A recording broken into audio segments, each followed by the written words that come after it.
안녕하세요. 어느 날 갑자기 암 환자가 되어버린 제 이야기를 들어봐 주세요. 안녕하세요. 오늘 하루 어떻게들 보내셨나요? 저는 요즘 들어 새벽 3시경만 되면 자꾸 잠에서 깨고 잠을 설치는 날이 많아졌습니다. 잠이 안 오니 괜히 이런저런 생각을 하며 이리저리 뒤척이다 보면 어느새 창밖으로 하얗게 동이 터오곤 합니다. 그래요. 우리 나이쯤 되면 당연히 거쳐가는 거라 생각하며 받아들이고 있답니다. 또 가끔 아픈 곳이 있어도 수십 년을 가족들 건사하느라고 닳고 다른 몸인데 이 정도 아픈 건 훈장이라 생각하며 파스 한 장으로 꾹꾹 눌러 참아왔습니다. 그런데 얼마 전 건강보험공단에서 건강검진을 받으라는 우편물이 날아왔습니다. 사실 저는 병원 가는 걸 참 싫어합니다. 가면 대기 시간도 길고 젊은 간호사들 앞에서 이리저리 서 있는 것도 멋쩍고 무엇보다 어디가 안 좋다, 약을 늘려라는 의사 선생님들의 잔소리를 듣는 게 영 내키지 않았거든요. 그래도 나라에서 공짜로 해주는 거니 안 하면 손해다 싶어 무거운 발걸음을 이끌고 동네 병원으로 향했습니다.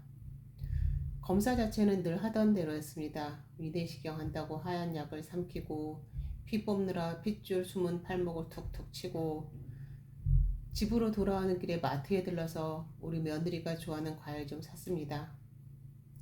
사실 저랑 우리 며느리는 참 묘한 사이입니다. 아마 영상 보시는 시어머니들도 공감하실 텐데요. 요즘 며느리들 참 똑똑하고 자기 일 잘하죠.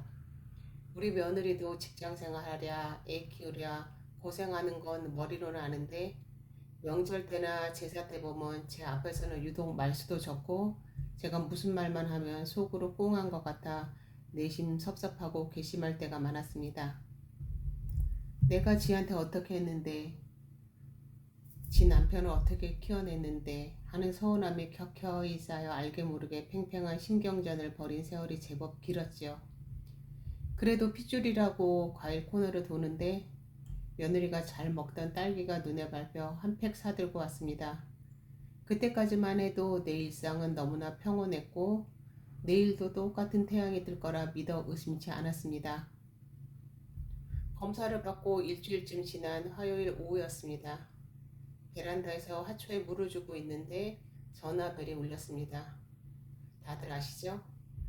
원래 결과는 우편물로 날아오거나 문자로 정상입니다 하고 오잖아요. 그런데 간호사 목소리가 수화기 너머로 들려오는데 평소 싹싹하던 그 목소리가 아니라 아주 조심스럽고 톤이 낮아져 있었습니다. 어르신 검사 결과가 나왔는데요. 원장님이 직접 뵙고 설명드리고 싶어 하십니다. 혹시 내일 보호자분과 함께 내원해 주실 수 있을까요? 보호자? 그 세 글자가 제 가슴팍에 날아와 콱 박혔습니다. 순간 숨이 턱 막히면서 다리에 힘이 풀려 그 자리에 털썩 주저앉고 말았습니다. 보호자를 데려오라고? 내가 무슨 죽을 병이라도 걸렸나? 나이 70의 직감은 무섭도록 정확했습니다. 하지만 방 안에서 돋보기를 끼고 신문을 보는 남편에게는 차마 입이 떨어지지 않았습니다.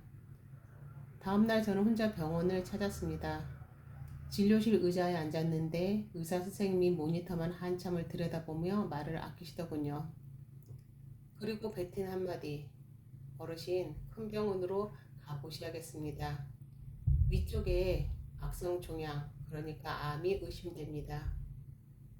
그 순간 저는 제 귀를 의심했습니다. 드라마 속 주인공들처럼 눈물이 왈칵 쏟아질 줄 알았는데 오히려 눈물은 한 방울도 나지 않고 온몸이 얼음장처럼 차가워졌습니다. 선생님의 입술은 계속 달싹거리며 병기에 대해 설명하고 있었지만 제 귀에는 마치 물속에 잠긴 것처럼 웅웅거리는 소리만 들릴 뿐이었습니다. 선생님, 제가요? 제가 왜요?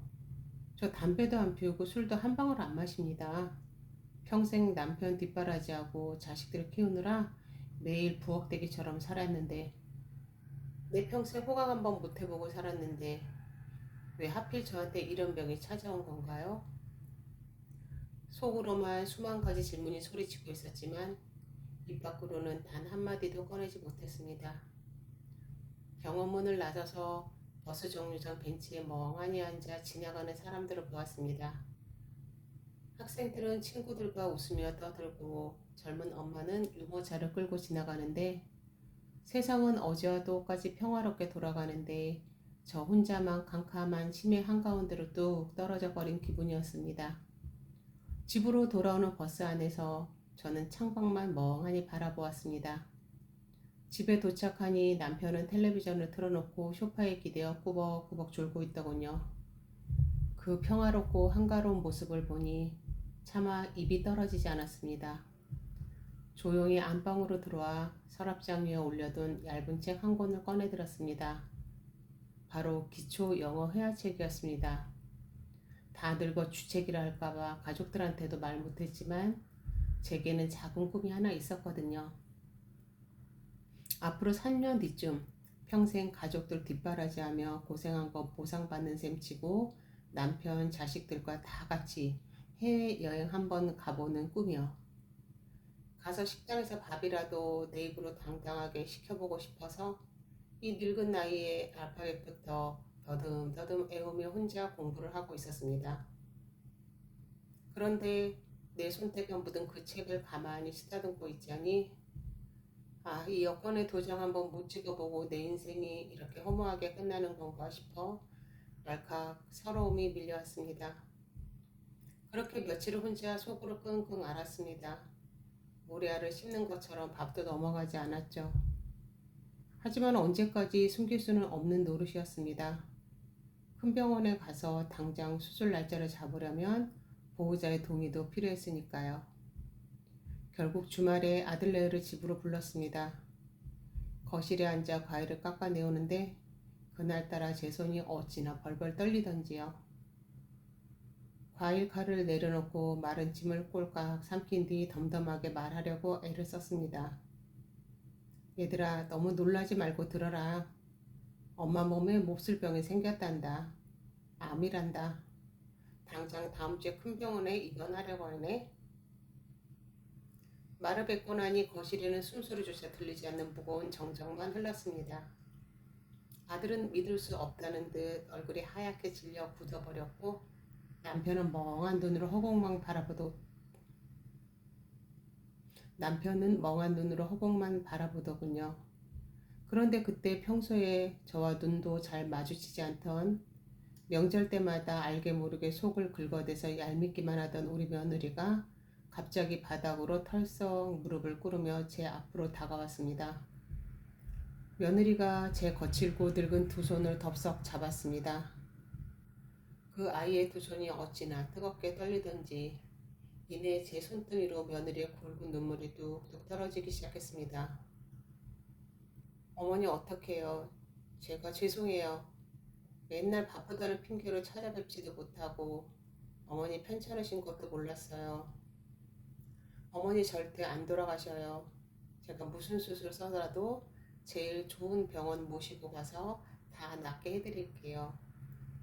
그렇게 소리내어 엉엉 우는 며느리의 정소리를 내려다보는데 제 가슴 속에 단단하게 맺혀있던 응어리들이 봄눈 녹듯 스르스 녹아내리는 기분이었습니다. 이 아이도 겉으로만 무뚝뚝했지 속으로는 나를 진짜 가족으로 생각하고 있었구나. 제가 며느리를 오해하고 서운해하며 마음속으로 밀어냈던 그 긴 세월이 파도처럼 밀려와 가슴을 쳤습니다. 저도 모르게 며느리의 굽은 등을 토닥이며 같이 울었습니다. 아니다, 아가. 내 잘못이 아니야. 울지 마라. 엄마 수술 잘 받고 툭툭 털고 일어날 테니까 이 몹쓸 병이 참 얄궂게도 평생 좁혀지지 않을 것 같던 고부 사이의 깊은 틈을 단숨에 메워버렸습니다. 그날 이후로 우리 집은 많은 것이 변했습니다. 며느리는 퇴근만 하면 곧장 제게 전화를 걸어 오늘 밥은 무얼 드셨는지 속은 괜찮으신지 꼬치꼬치 캐묻습니다.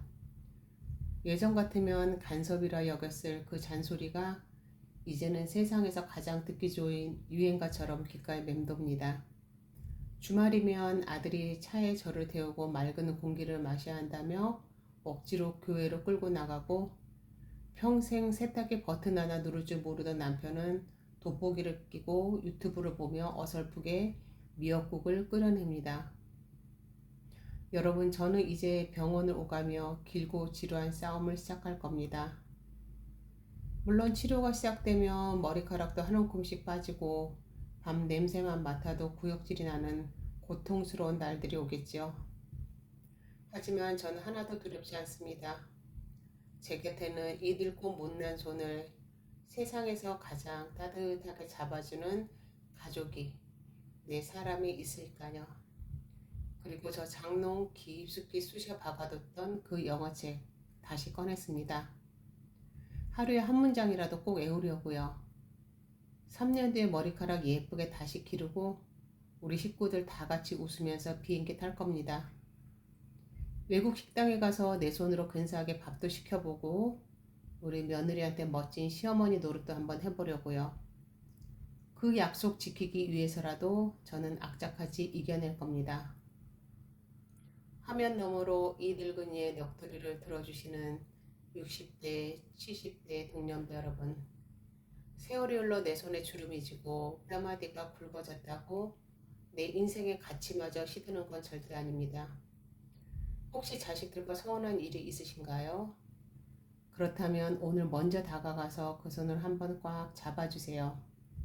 가족은 핏줄보다 체온으로 묶이는 거니까요.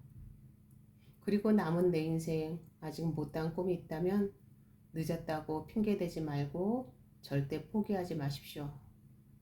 우리의 70대는 끝을 준비하는 우울한 시간이 아니라 미뤄뒀던 진짜 내 삶을 사랑하기 시작하는 가장 눈부신 시간입니다. 오늘도 부족한 제 이야기 끝까지 귀 기울여 들어주셔서 참으로 고맙습니다. 감사합니다.